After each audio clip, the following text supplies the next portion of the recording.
So I've done a compilation of things on joy this morning. Many of the things came from Dennis Merritt Jones' book, Encouraging Words. And this is what Ernest Holmes, the founder of Science of Mind, had to say about joy, or one of the things he had to say about joy. Life is not just something to be endured, it is to be lived in joy, in a fullness without limit. So with awareness, we'll come to see that, as Ernest suggests, we were not sent here to just endure. We came hardwired to be vessels through which joy flows with grace and ease. Joy is an exquisite part of the package that came with the gift of life, and therefore it is our divine right. We just have to name it and claim it, and that is our call to action. Embracing the idea that our lives should be about more than simply enduring until we exit the planet is a worthy concept to embrace, and it begins with a willingness to deeply examine our thoughts and beliefs about life. The artesian well of joy never runs dry, though we can clog it with our thoughts. And Pierre Teilhard de Chardin, the French philosopher, said this: "Joy is the infallible sign of the presence of God." In many spiritual traditions, joy is considered another name for infinite presence expressing through us in those moments when we most feel our unity with life and with one another. In this light, we could say that joy is the heartthrob of the infinite, pulsating in and through each of us in those moments when we feel a sense of connection to what matters and to what is real. Most often, this will center on our relationships, whether it's a relationship we are in with another person, our loved ones, our dogs or cats, strangers, nature's creatures, or the planet itself. What matters most and what brings the most joy are relationships where there's a feeling of personal connection. Perhaps that's because in those moments of feeling connected to the people and things that matter, we are also, knowingly or unknowingly, experience the deepest connection, the greatest relationship at all, which is our unity with the universe itself. Irrespective of where we are or what we are doing, whether we are working diligently to create a life worth living or playing hard to celebrate a life worth living, joy brings with it a sense of wholeness where all sense of separation dissolves. Rumi was a very wise 13th century poet, wrote about moving into our house of joy. And this is what Rumi wrote: "If you knew yourself for even one moment, if you could just glimpse your most beautiful face, maybe you wouldn't slumber so deeply in that house of clay. Why not move into your house of joy and shine into every crevice? For you are the secret treasure bearer and always have been. Didn't you know?" The house of clay that Rumi speaks about is that aspect of our being that so easily gets seduced by and caught up in the gravitational pull of the human condition. It is the physical and emotional part of us that looks outward to the world for our sense of wholeness, happiness, and joy. Conversely, to move into our house of joy means taking the vertical plunge inward from our head to our heart, where the ineffable presence of the One is so strongly felt, embodied, and then actualized in our daily lives. Ultimately, joy truly is an inside job. It has taken up residence in our minds and hearts, and therefore is always on call, waiting to be activated and integrated in our lives and in the lives of others. We cannot give others our joy because we cannot give them that which they already have. However, we can be the stimulus that invokes joy to arise from within themselves. So embrace joy. So I invite you to clear your laps. Put both feet on the floor and get comfortable. And if you're willing, either close your eyes or lower your gaze so that you can center yourself. You'll recognize the melody of the music as Beethoven's Ode to Joy. A perfect piece or a joy meditation. So just begin to relax and breathe deeply. Become aware of the chair beneath you, fully supporting you in every way. Just relax into that complete support and know that it holds you in place just as Spirit holds you in the universal presence of the All. Allow everything that you've been thinking about to simply melt away and bring yourself fully into this moment of awareness. And as you become present, just focus your attention on your breath.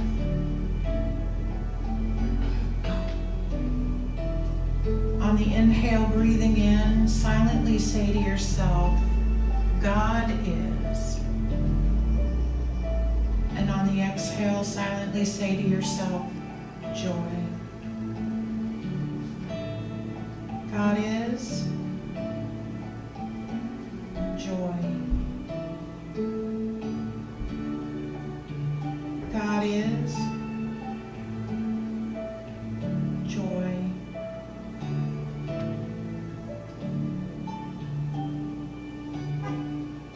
So in this moment of quiet contemplation, I invite you to consider this question in your highest consciousness. Where in my life do I experience joy? Allow the images to come to your mind of people, places, situations, circumstances, blessings that give you that feeling of joy deep within your being.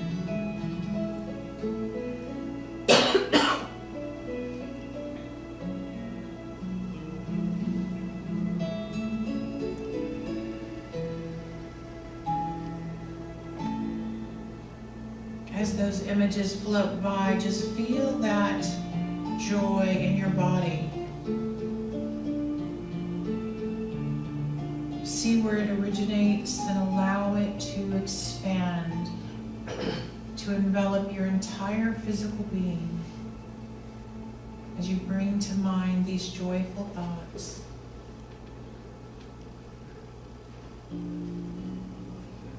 And allow that feeling to expand beyond your physical space into your aura around you.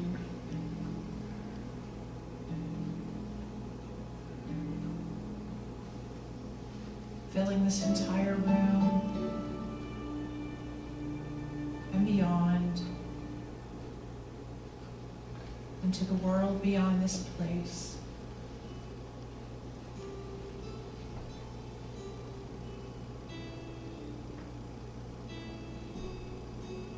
And as you sit quietly and at ease in this joy, just allow your body to continue to be relaxed and open, your breath natural, your heart easy.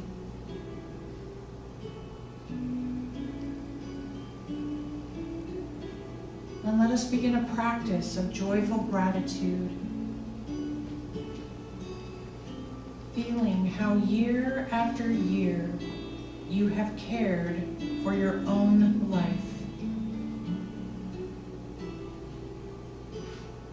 Now let yourself begin to acknowledge all that has supported you in this care of your life.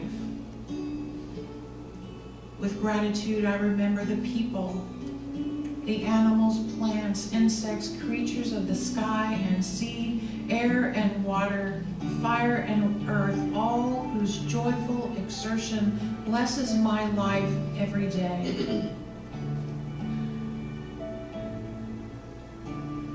With gratitude, I remember the care and labor of 1,000 generations of elders and ancestors who came before me.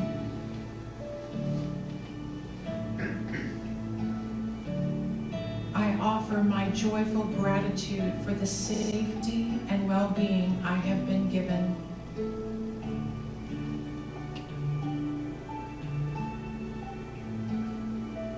I offer my joyful gratitude for the blessing of this earth I have been given.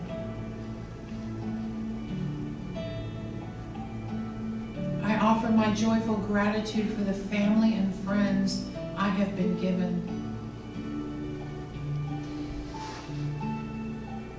I offer my joyful gratitude for the community I have been given. I offer my joyful gratitude for the teachings and lessons I have been given. And I offer my joyful gratitude for the life I have been given. Just as we are grateful for our blessings, we can be grateful for the blessings of others. So as I extend my joy, I extend sympathetic joy to all beings everywhere, young and old, near and far. I offer my joyful gratitude for the blessings of those I care about, those I barely know, and those I find difficult. May all be joyful. May all be peaceful and at ease. May all be happy. Just breathe in this joyful gratitude and feel the peace and serenity within your being.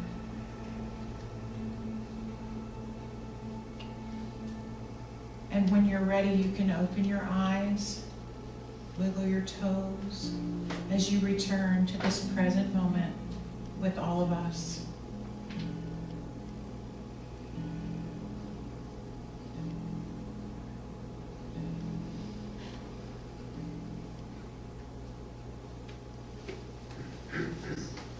Joy.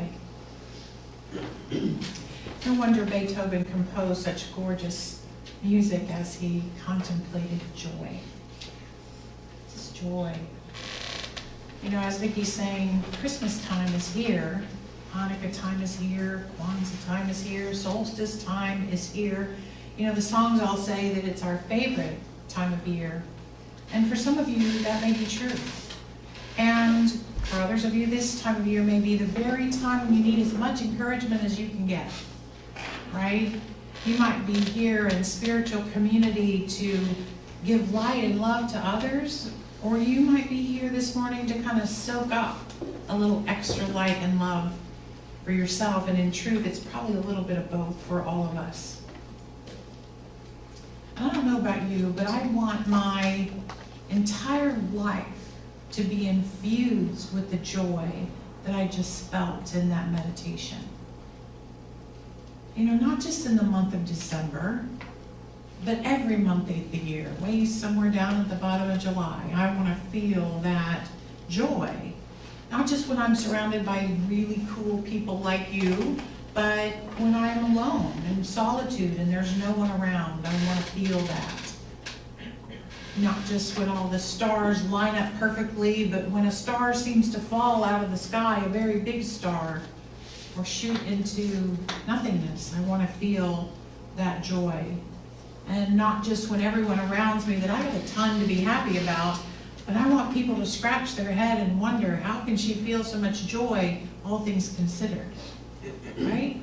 I don't want fleeting joy. I want everlasting joy. I want to be anchored in an identity of joy. I want my middle name to be Joy. You know, I can't rename myself again, so my dog can have the middle name Joy, Darby Joy, you know. And I've learned a lot about joy in studying spirituality. What is joy? Is it the same as happiness? You know, Webster defines it as an emotion of great delight, pleasure, or happiness or elation. But definitions are just descriptions of how people use words. Each of us get to determine what a word means to us personally. So what is joy to you? Is it an emotion that kind of comes and goes? Is it a state of being that is absolutely unchangeable? Does it depend on something else, or is it permanent? Do you agree that it's a quality of God and therefore eternally present in each now moment? Is it something that's internal, something inside of you, or is it something outside to be attained or gotten, you know? So to help me with this concept, I decided to consult some wisdom teachers. There's a book out, and it's relatively new. It's called The Book of Joy, and it's written by the Dalai Lama, Desmond Tutu, and Douglas Abrams. And these three spiritual teachers try to help us figure out how to maintain a life of joy all year round, not just at the holidays. And I don't know if you've ever been around the Dalai Lama, but I'm telling you, he is one of the most happy and joyful people to be in the presence of. He just is beaming all the time. And this book talks about life and what supports us in living fully. And they conclude this: so much depends on where we put our attention.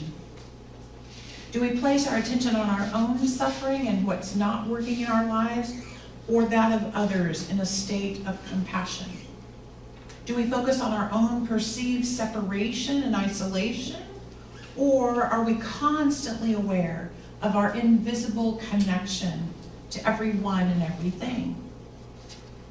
Our meditation helped us experience joy by helping us remember that we are connected to the universe, and we're always supported and cared for in a million different ways, no matter what is happening in our lives. In joyful gratitude, we recognize that support. So in the book, they discuss at length the central pillars of joy, 8 things that can help us create an existence based on joy. And I found these pillars of joy to be in complete alignment with the science of mind. I think you will too. And to be honest, I could give an entire talk on each and every pillar. But for now, I just want to remind you of what they are, to kind of touch on their wisdom. And I say remind because, promise me, you already know that these are the pillars to joy in your life. See, the first 4 pillars of joy we create in our minds. They're mind pillars. The first one is perspective. This is our practice of reframing our situation more positively, constantly. We know that if we can get to a higher perspective, we can see that even the most difficult situations are helping us to grow and give us the opportunity to choose again, to heal. They talk in the book about getting a God perspective, pulling so far back that you see the whole entire big picture. The second pillar is humility. Humility. This pillar helps us remember we are just one human being, interacting with the world, one human being at a time. Everyone has the same desire to be happy, to be secure, and to be in control of their lives. Everyone has the same choice to live and to choose from their highest self, or to choose and live from their shadow self. Humility reminds us that no one is more special or gifted than anyone else. No one is more powerful than anyone else.